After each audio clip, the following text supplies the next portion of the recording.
کربلا میں ہم کیا سہیم ہیں، کیا حصے دار ہیں کربلا میں؟ کربلا میں حصے داری ہماری کتنی؟ کسی بھی سوال کر لیجئے، کوئی حصے داری آپ کی؟ کا مجلس کرتے ہیں، یہ حصے داری ہے۔ حسین اپنی مجلس کرانے کے لیے صرف کربلا نہیں آئے تھے، مجلس کرانا تو محبت کی نشانی ہے۔ حسین نے کچھ پیغامات دیے، اور پچھلے سال بھی میں نے کہا تھا، اور کتنے ایسے پیغامات ہیں جو میں بار بار دہراتا ہوں۔ کیوں؟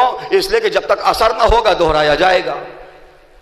حسین نے کچھ پیغام دیے کربلا میں۔ کربلا پیغامات کی زمین ہے، ہم نے پیغام کو اختیار نہ کیا، ہم نے صرف شہادت پہ غور کی۔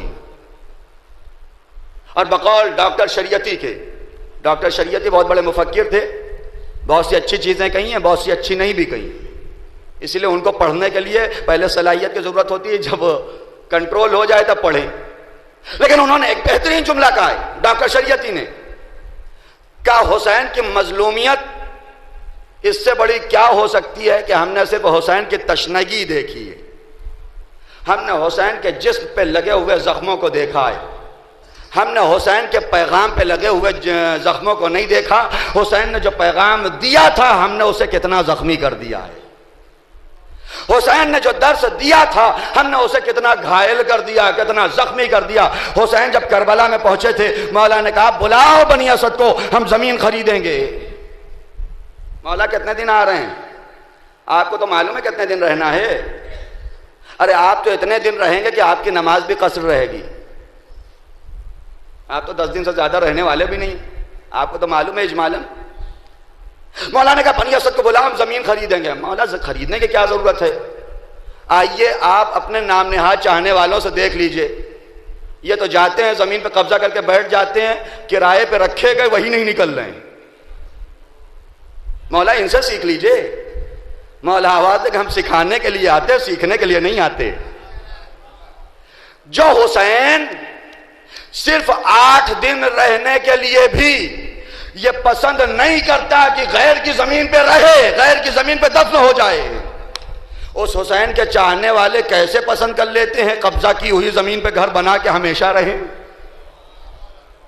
اور بات یہیں تک رہ جاتی، کتنے ایسے مال حرام، کتنی قبضہ کی ہوئی زمینیں ہیں جس پہ امام بارگاہ بھی بنا دیا جاتا ہے۔ یہ امام بارگاہ ہے، یہ حسینیہ ہے۔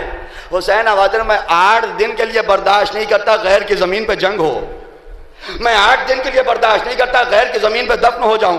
تم ہمیشہ کے لیے جا رہے ہو، کربلا ان پیغامات کا نام ہے جنہیں تم نے اختیار نہیں کیا۔ ہم اپنی زمین پہ کام کرتے ہیں، وہیں حسین کا ایک اور پیغام، جو حسین برداشت نہیں کرتا غیر کی زمین پہ اپنے خیمے لگائے، وہ حسین کیسے برداشت کر دے گا اس کے جلوس کے لیے غیر کے گھر پہ لے جا کے زبردستی مائک لگا دو؟ کبھی حسین برداشت کرے گا؟ ہمارا یہی تو ہوتا ہے، نہیں یہ آستھا کی بات ہے لگا دو۔ ارے آستھا واسطہ کچھ بات نہیں ہے، جہاں آستھا کی باتیں ہوتی ہیں وہ اپنے کردار ہیں۔ ہمارے ہاں دیکھا یہ جاتا ہے حلال کیا ہے، حرام کیا ہے۔ کوئی بھی عقیدہ حلال اور حرام سے باہر نہیں ہوتا ہے، اگر حرام کے مرحلے پہ آ گیا تو اسے عقیدہ اور آستھا کہہ کے جائز نہیں کیا جا سکتا ہے۔ یہ پیغام کربلا ہے۔